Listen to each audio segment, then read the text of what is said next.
नमस्कार दोस्तों, डेट है आज की 20 अगस्त 2020 और स्वागत है आपका एडिटोरियल डिस्कशन में। आज 3 इश्यूज हमें डिस्कस करने हैं। जो ई पेपर था वो जनरेट नहीं हो रहा था वेबसाइट से, तो वैसे ही बता देता हूँ कौन से 3 इश्यूज आज हम डिस्कस करेंगे। सबसे पहले हम आर्टिकल डिस्कस करेंगे रशिया और चाइना रिलेशनशिप के बारे में। इंडिया का भी एंगल जुड़ा है इस रिलेशनशिप से। उसके बाद दूसरा आर्टिकल हम डिस्कस करेंगे हिंदू का ही पीएम केयर्स फंड के बारे में। तीसरा आर्टिकल फाइनेंशियल एक्सप्रेस का हम डिस्कस करेंगे ईट राइट इंडिया के बारे में। और लास्ट में एथिक्स की एक केस स्टडी हम देखेंगे। चलिए डिस्कशन स्टार्ट करते हैं। फर्स्ट इंपॉर्टेंट आर्टिकल रशिया और चाइना रिलेशंस के बारे में है। आप जीएस पेपर 2 के इस टॉपिक से आर्टिकल को रिलेट कर सकते हो। ये आर्टिकल विजय गोखले के द्वारा लिखा गया है। विजय गोखले फॉरेन सेक्रेटरी थे बट अब रिटायर हो चुके हैं। देखो, जून 2019 में चाइना के राष्ट्रपति शी जिनपिंग ने कहा था रशिया के राष्ट्रपति पुतिन उनके बेस्ट फ्रेंड और कोलीग हैं। पिछले कुछ सालों में चाइना और रशिया के रिलेशंस में जितनी मधुरता, जितनी बोन होमी देखने को मिली है, उतना तो देखो 1950s में भी नहीं देखने को मिली थी, क्योंकि उस समय दोनों देशों में कम्युनिस्ट गवर्नमेंट थी और कोल्ड वार चल रहा था यूएसए और यूएसएसआर के बीच। तो एक डिस्कशन चल रही है खास करके वेस्टर्न सेकुलर्स के बीच, क्या चाइना और रशिया के बीच अब एक फॉर्मल अलायंस बन चुका है। हम एग्जांपल्स भी देखेंगे इसके। देखो, जब कोल्ड वार चल रहा था 1950s में, तो उस समय इस ट्रायंगल ने ग्लोबल पॉलिटिक्स को शेप किया था। कोल्ड वार था यूएसए और यूएसएसआर के बीच, लेकिन यूएसए को यह लगता था अगर चाइना को अपने साथ मिला लिया जाए तो कोल्ड वार को जीता जा सकता है, यूएसएसआर को हराया जा सकता है। वैसे शुरुआती सालों में 1950s में यूएसएसआर और चाइना के रिलेशंस स्ट्रॉन्ग थे, जैसा हमने डिस्कस किया। दोनों देशों में कम्युनिस्ट गवर्नमेंट थी, बट बाद में इनके रिलेशंस खराब होना स्टार्ट हो गए। कन्फ्लिक्ट भी हुआ था, बाउंड्री पर कुछ जाने भी गई थी। तो 1970s की शुरुआत में चाइना यूएसए के साथ चला गया और अल्टीमेटली क्या हुआ आपको पता है, यूएसएसआर डिसइंटीग्रेट हो गया और यूएसए की जीत हुई। तो चाइना का यूएसए के साथ जाना ये एक बड़ी घटना थी कोल्ड वार की। अब देखो, एक बार फिर से ये जो ट्रायंगल है वो ग्लोबल पॉलिटिक्स को शेप कर रहा है। यूएसए के अगेंस्ट ये दो देश एक साथ आ गए हैं, रशिया और चाइना। पहले यूएसए की पोजीशन स्ट्रॉन्ग थी कोल्ड वार के दौरान, लेकिन आज के समय में चाइना बेहतर पोजीशन में है। अब हम डिस्कस करते हैं रिलेशंस जो हैं रशिया और चाइना के क्यों स्ट्रॉन्ग हो रहे हैं। देखो, रशिया और चाइना की जो रिलेशनशिप है वो 3 पिलर्स पे टिकी हुई है। पीसफुल बाउंड्री, पहले इनके बीच में बाउंड्री को लेकर कन्फ्लिक्ट था, लेकिन अब दोनों देश अपने बाउंड्री कन्फ्लिक्ट को सुलझा चुके हैं। कोई कन्फ्लिक्ट नहीं है इनके बीच बाउंड्री को लेके। दूसरा, ट्रेड जो है दोनों देशों के बीच इंक्रीज हो रहा है।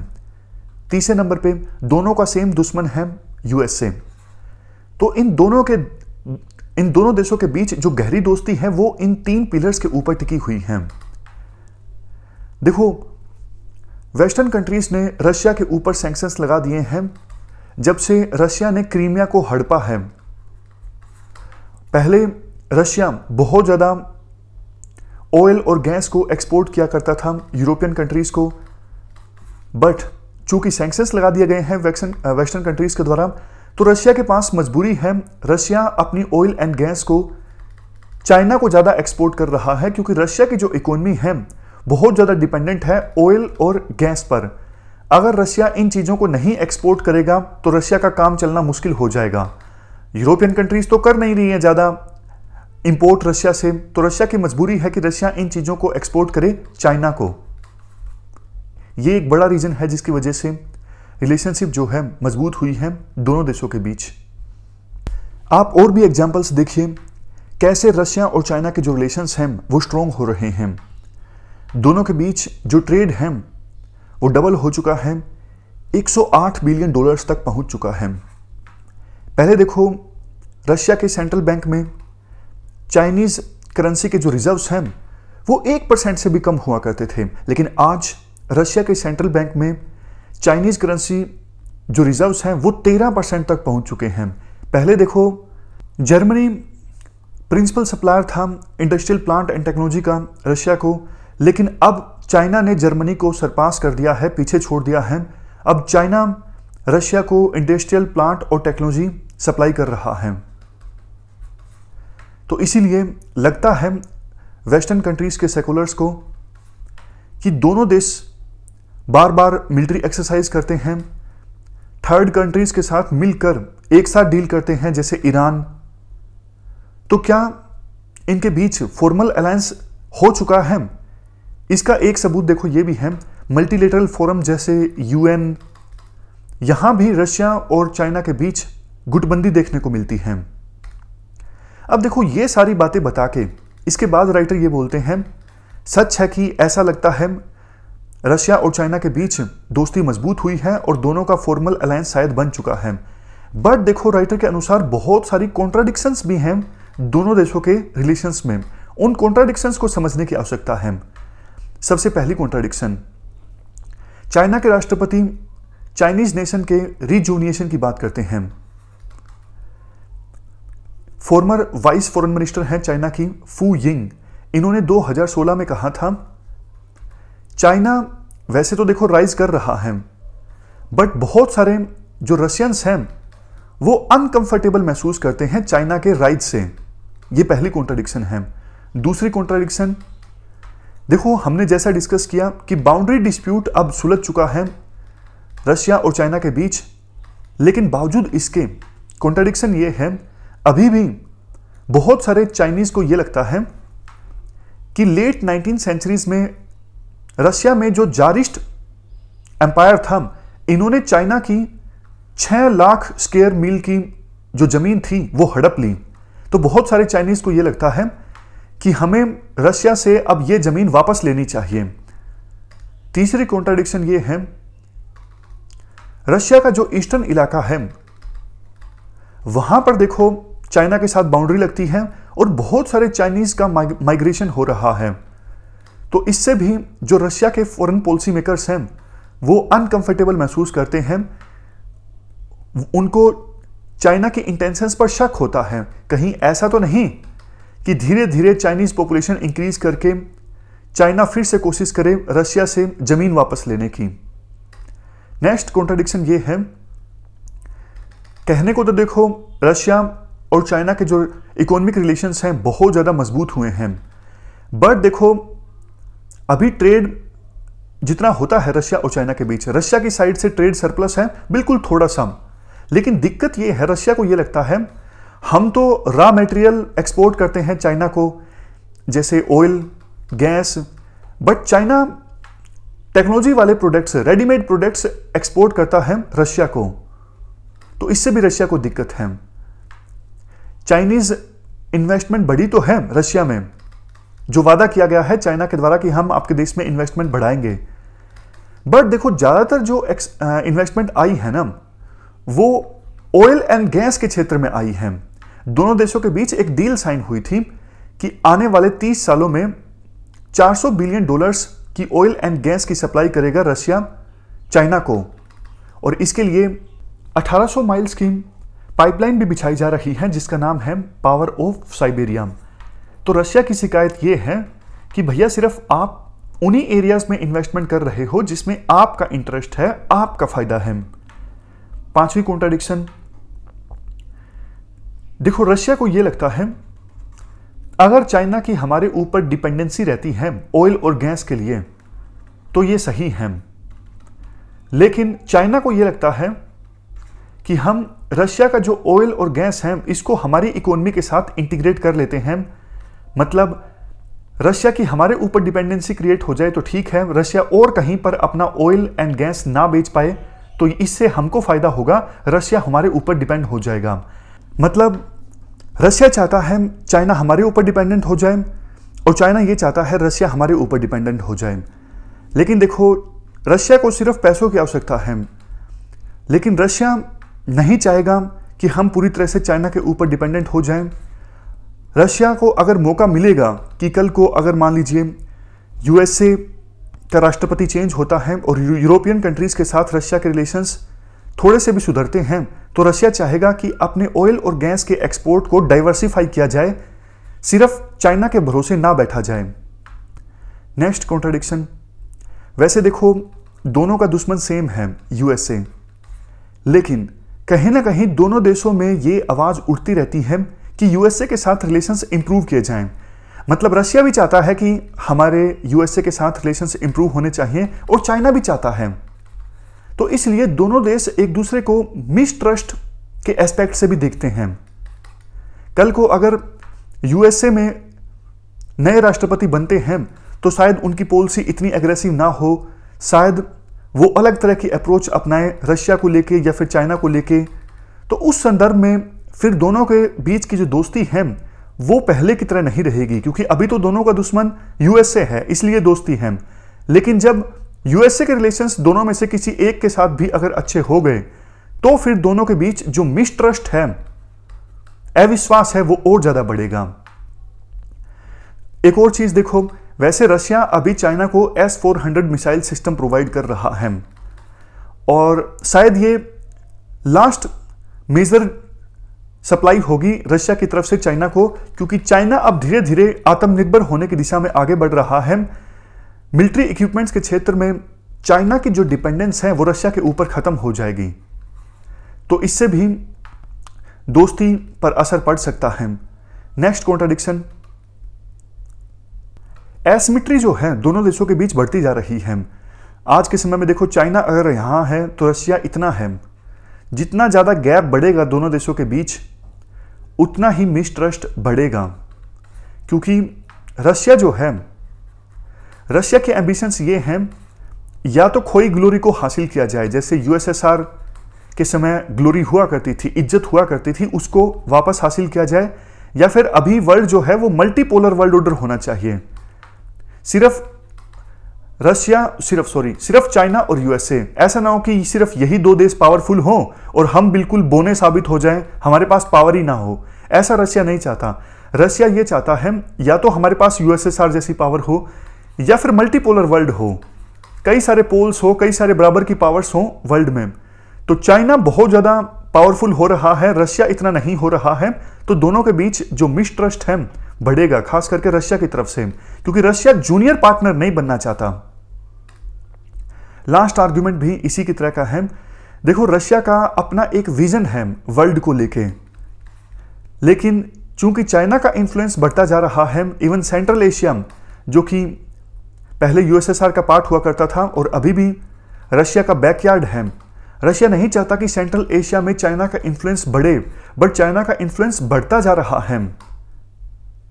तो इन सब पॉइंट्स के बेस पे ये कहा जा सकता है कि अभी देखो लगता है रिलेशंस दोनों के बीच में बहुत स्ट्रॉन्ग हैं, लेकिन बहुत सारी कॉन्ट्रडिक्शंस भी हैं और फ्यूचर में कहा नहीं जा सकता कि ये रिलेशंस इतने ही स्ट्रॉन्ग रहेंगे जितने कि अभी हैं। कुछ सजेशंस भी दिए जाते हैं। वैसे तो देखो ये जो इनका ट्रायंगल है, यूएसए, रशिया और चाइना, इंडिया इस ट्रायंगल में नहीं आता, बट चूंकि देखो रशिया और चाइना के बीच अगर दोस्ती गहरी होती है तो इसका असर इंडिया पर भी देखने को मिलता है और हमें पता होना चाहिए ये दोस्ती क्या शेप ले रही है, ताकि इंडिया भी इसी हिसाब से अपनी फॉरेन पॉलिसी बना सके। राइटर ये सजेस्ट करते हैं हमें देखो रशिया पर ध्यान देने की आवश्यकता है। ये बात सच है कि यूएसएसआर के साथ हमारी जो दोस्ती थी वैसी रशिया के साथ नहीं है, क्योंकि यूएसएसआर पॉलिटिकल रिलायबल था, ट्रस्टवर्दी डिफेंस सप्लायर था और चाइना को लेके दोनों के कंसर्न सेम थे। बट आज के समय में रशिया ना तो ट्रस्टवर्दी है, चाइना को लेके दोनों के कंसर्न सेम नहीं है। बट हाँ, एक चीज है जो दोनों देशों को करीब ला सकती है। इंडिया भी मल्टीपोलर वर्ल्ड ऑर्डर चाहता है। इंडिया नहीं चाहता कि वर्ल्ड में सिर्फ दो ही बड़ी पावर रह जाएं, एक यूएसए, चाइना। और रशिया भी यही चाहता है। रशिया भी यही चाहता है कि मल्टीपोलर वर्ल्ड ऑर्डर होना चाहिए, 4-5 देश हों इक्वल पावर्स के, सिर्फ 2 देश ना बच जाएं जो बराबर के पावरफुल हों, यूएस और चाइना। तो इस संदर्भ में रशिया और इंडिया के जो कंसर्न्स हैं वो सेम हैं और इसको लेके दोनों देश आपस में कोऑपरेट अच्छे से कर सकते हैं। तो ये पूरा आर्टिकल हमने डिस्कस किया। चलते हैं आगे। Next article PM cares fund से संबंधित सुप्रीम कोर्ट की जजमेंट के बारे में है। आप जीएस पेपर 2 के इस टॉपिक से आर्टिकल को रिलेट कर सकते हो। क्या कंटेस्ट है?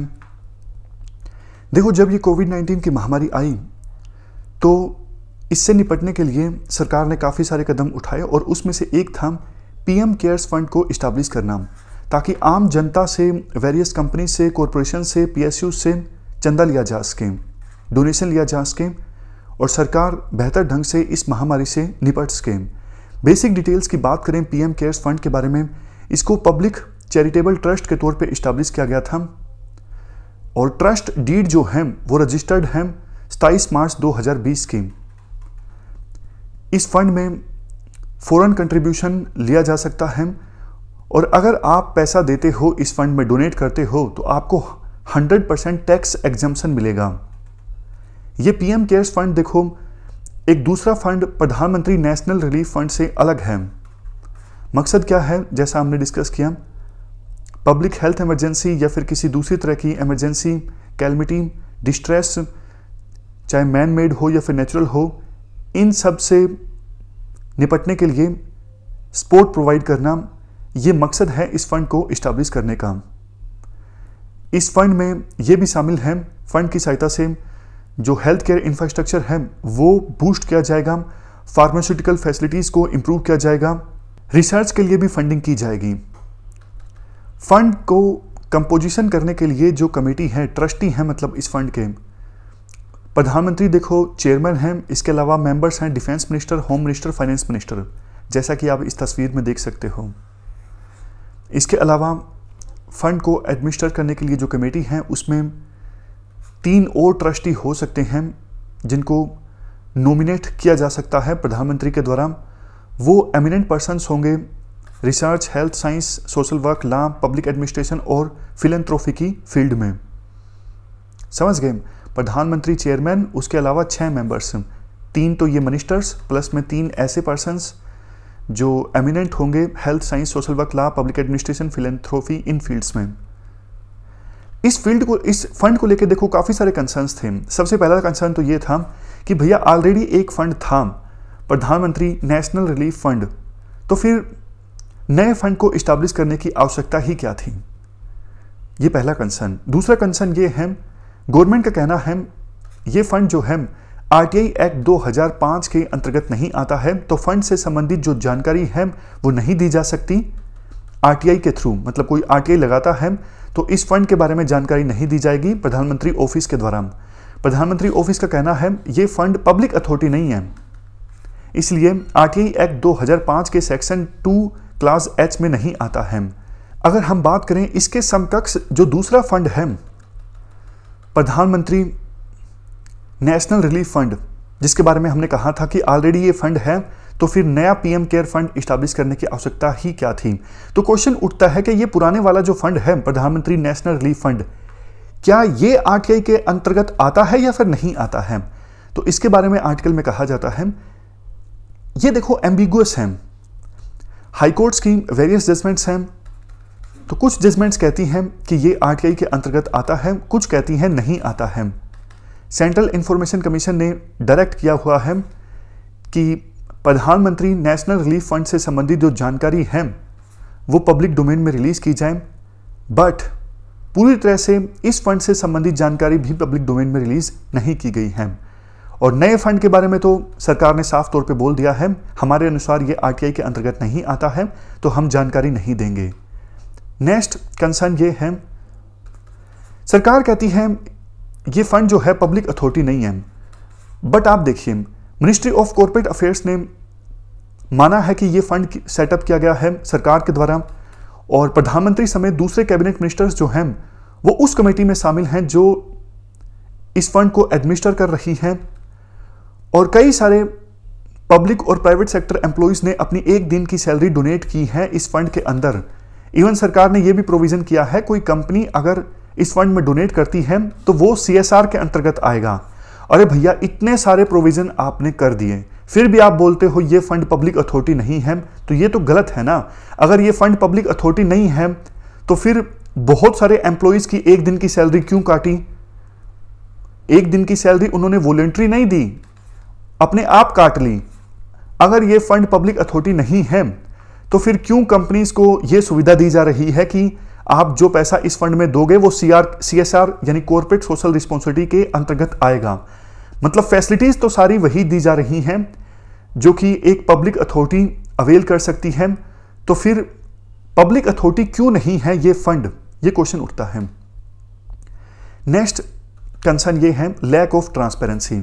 सरकार ने अभी तक तो बताया नहीं कि कितने पैसे इस फंड में आ चुके हैं।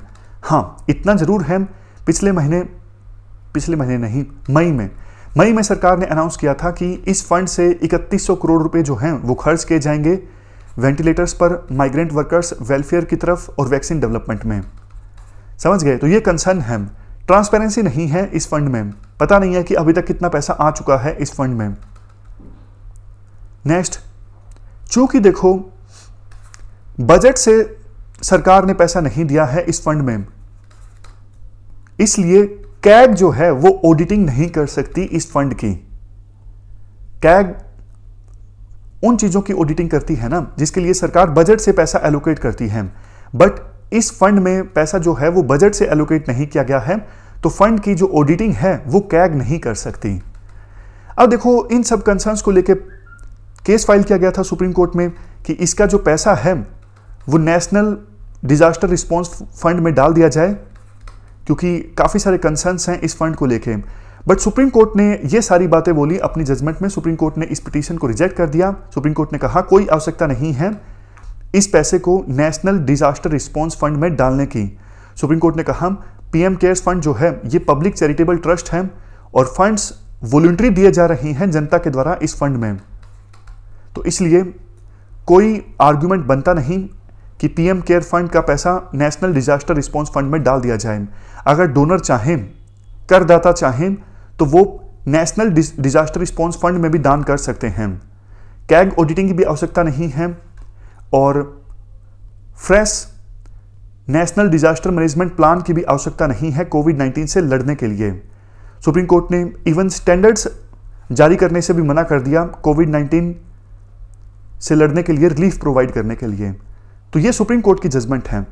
सुप्रीम कोर्ट ने एक प्रकार से सारे कंसर्न्स को दरकिनार करते हुए अपनी जजमेंट दी, लेकिन लास्ट में आर्टिकल में कहा जाता है देखो वेरियस स्टेट गवर्नमेंट्स अपने अपने ढंग से इस कोविड-19 की महामारी से निपट रही हैं, बट इस मुश्किल की घड़ी में हम ट्रांसपेरेंसी को इग्नोर नहीं कर सकते। जनता का पैसा है, बेशक जनता ने वॉलंटरी दिया हो, हालांकि वो कंसर्न्स हैं कि एम्प्लॉइज की एक दिन की सैलरी काटी गई थी, बट मेन एसेंस ये है जनता का पैसा है, आपको बताना होगा कि किस प्रकार से आप जनता का पैसा का यूटिलाइज कर रहे हो। इससे हमारी जो डेमोक्रेसी है वो और स्ट्रोंग होती है, कमजोर नहीं होती है। इस प्रकार से सरकार चीजें छुपा रही है तो शक तो है जनता का, वो और भी ज्यादा बढ़ जाता है। तो अकाउंटेबिलिटी किसी भी डेमोक्रेसी में बहुत ज्यादा जरूरी है। याद कीजिए, हमने एथिक्स का एक क्वेश्चन डिस्कस किया था, अकाउंटेबिलिटी और रिस्पॉन्सिबिलिटी में क्या डिफरेंस है। अकाउंटेबिलिटी मतलब सरकार को पैसा मिल रहा है, सरकार जवाब तो देना कि फंड को कैसे यूटिलाइज किया जा रहा है, कितना पैसा इकट्ठा हुआ है, अभी तक जवाब देना बनता है सरकार का। तो ये हमने आर्टिकल डिस्कस किया PM केयर्स फंड के बारे में। चलते हैं आगे। अगला आर्टिकल ईट राइट इंडिया के बारे में है।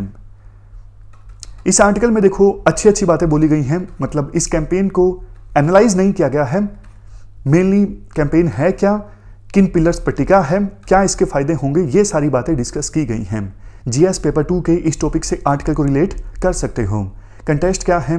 कंटेस्ट ये है, US बेस्ड रॉकफेलर फाउंडेशन ने अवार्ड दिया FSSAI को, food safety standards authority of India को, ईट राइट इनिशिएटिव के बारे में। यह इंडियन प्रोग्राम है। देखो इंडिया की बात करें 2050 तक हमारी पॉपुलेशन हो जाएगी 164 करोड़, 1.64 बिलियन। हमारे देश में हाई बर्डन है फूड बोर्न डिजीज का, मालन्यूट्रिशन की समस्या काफ़ी ज़्यादा है और माइक्रो न्यूट्रिएंट की डेफिशिएंसी भी लोगों में काफ़ी देखने को मिलती है, चाहे वो गरीब हों या फिर अमीर हों, क्योंकि जानकारी नहीं है। इवन जिनके पास पैसा है उनको भी जानकारी नहीं है किस प्रकार का खाना कंज्यूम करना चाहिए। तो इसीलिए ये प्रोग्राम लॉन्च किया गया है FSSAI के द्वारा, ईट राइट इंडिया।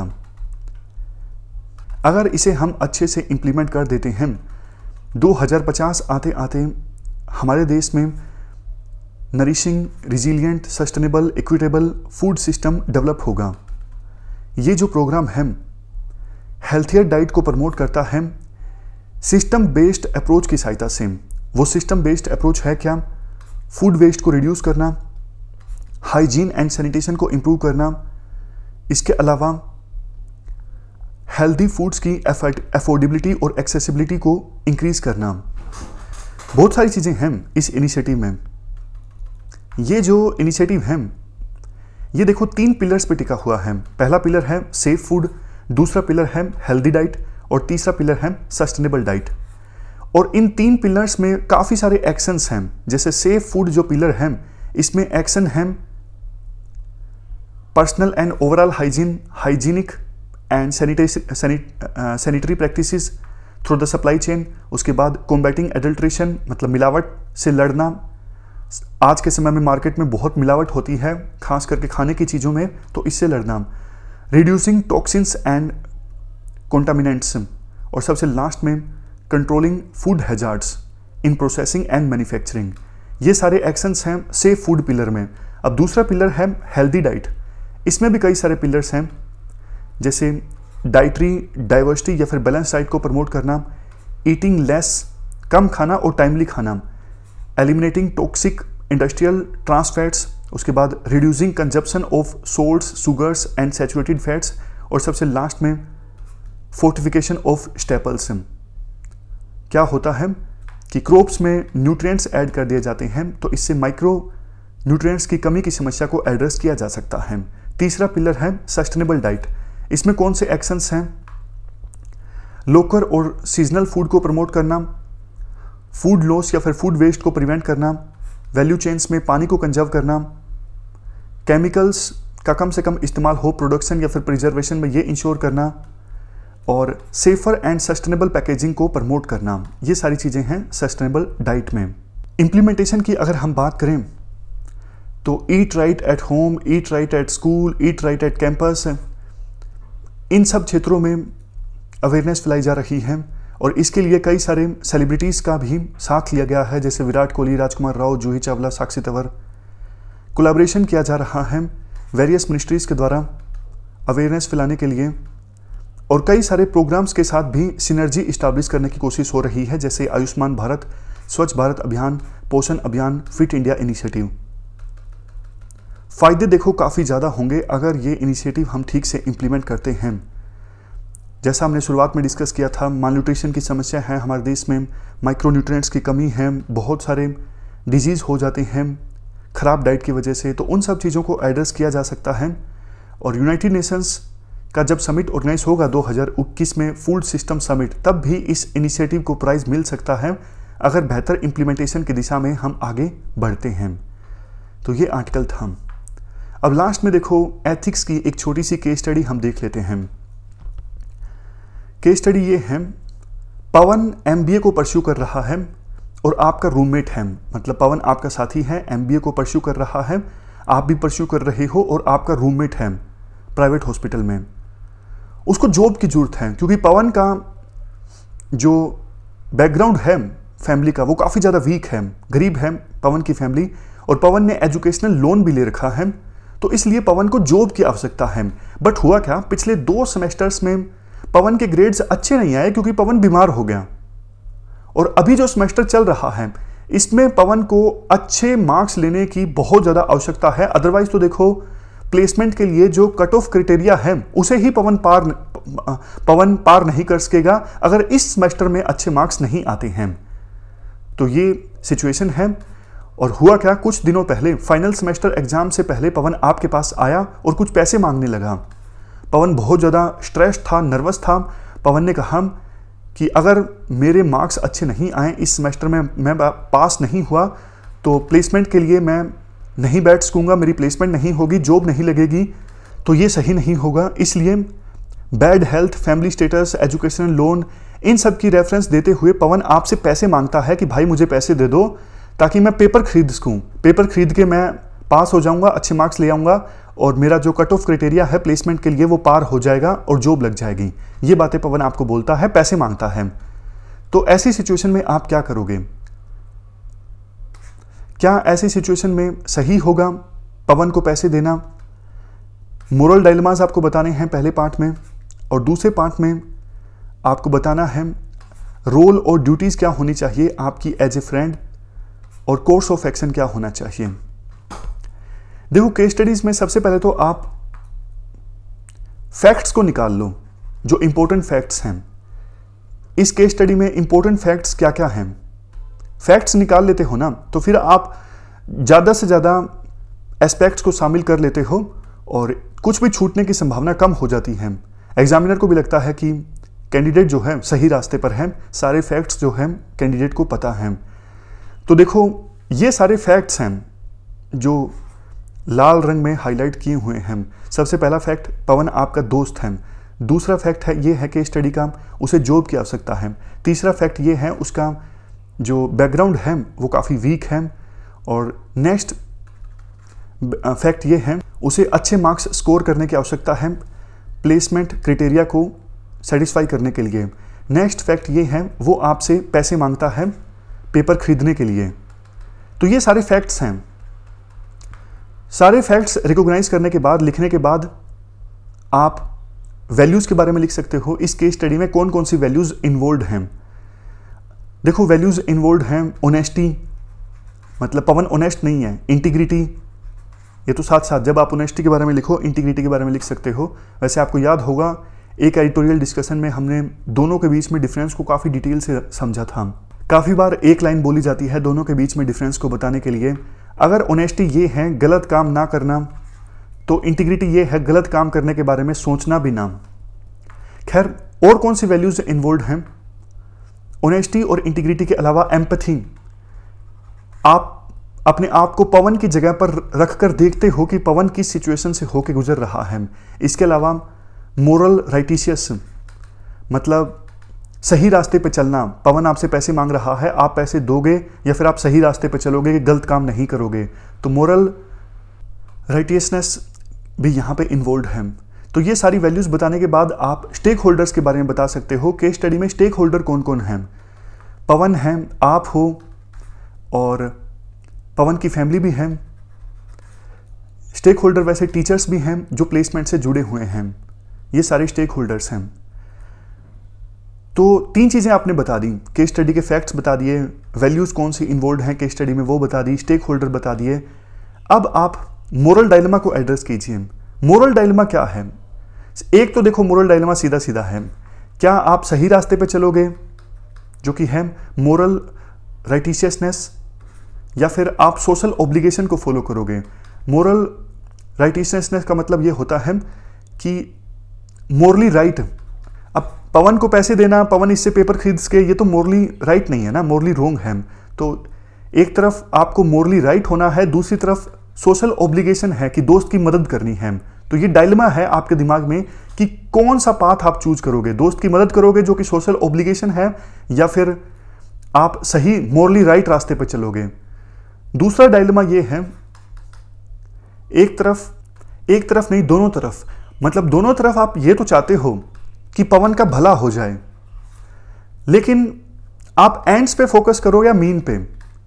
मतलब मेन आप ये चाहते हो कि पवन का भला हो जाए, लेकिन क्या इसके लिए आप मीन्स को इग्नोर करने के लिए तैयार हो? क्या आप इसके लिए गलत रास्ता चूज करने के लिए तैयार हो पवन की हेल्प करने के लिए? तो डायलेमा ये है कि मीन्स को प्रेफरेंस दी जाए या फिर एंड्स को। समझ गए?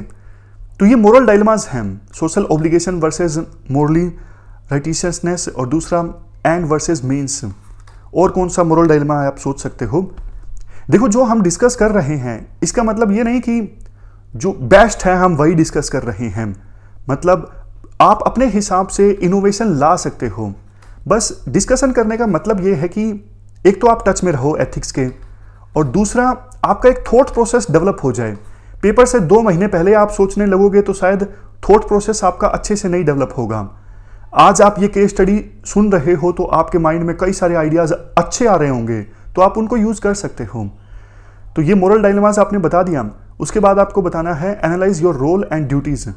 आपका रोल क्या है एज ए फ्रेंड? रोल आपका ये है पवन को भरोसा देना, उसको कॉन्फिडेंस देना, क्योंकि वो डर रहा है, उसका कॉन्फिडेंस बूस्ट करना, उसको मोटिवेट करना ताकि बेस्ट टैलेंट जो है पवन के अंदर वो निखर के आए, वो अच्छे से पेपर दे सके, और मुश्किल की घड़ियों में पवन का साथ देना। ये सारे आपकी ड्यूटी बनती हैं एज ए फ्रेंड ऑफ पवन। तो कोर्स ऑफ एक्शन क्या सजेस्ट आप करोगे, इसे भी एनालाइज करना है। अब देखो बहुत सारे स्टेप्स आप ले सकते हो।